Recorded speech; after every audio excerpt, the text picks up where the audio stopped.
দু একটা জায়গায় দেখেছি, কিন্তু এখানে যে ভোরের আলো, তোমরা অনেকে তো ভোরবেলা ওঠো, ভোরের আলো একটু নরম থাকে, তারপর আস্তে আস্তে সেই আলোটা কি হয়, ছড়াতে ছড়াতে আরো চারিদিকে উজ্জ্বল হয়ে ওঠে, তাই তো?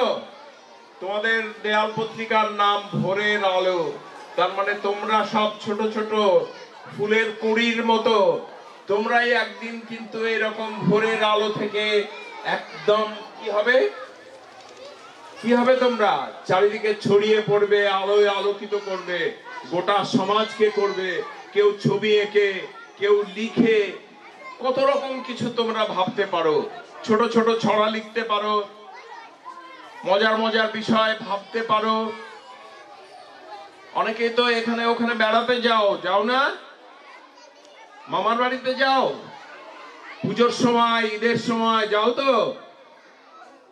সেই গল্পটা লিখে ফেলবে, মামা বাড়িতে কি নতুন দেখলে, যেতে যেতে পথে কি কি তুমি দেখলে, যখন যাচ্ছিলে বেড়াতে কোথাও, নদীটা কেমন দেখলে, কাকটা উড়ে এসে কিভাবে জঞ্জালটা নোংরাটা পরিষ্কার করে দিল, কাকটা আমাদের কিভাবে উপকার করে। সবুজ টিয়া পাখি দেখে তোমার মনটা কি সুন্দর লাগে না? পেয়ারা গাছে যখন এসে বসে, পেয়ারা গাছ কি টিয়া পাখি দেখেছো তো, সবুজ হয়।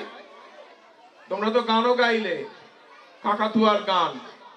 তাহলে কার কি রং, কিরকম তারা ওড়ে, কখন আসে, টুনটুনি পাখিটা খুব বড় হয় না ছোট্ট হয়, সেও কত কিছু তোমাদের মনের মধ্যে কি করে, নেচে ওঠে না টুনটুনি পাখিটাকে দেখে?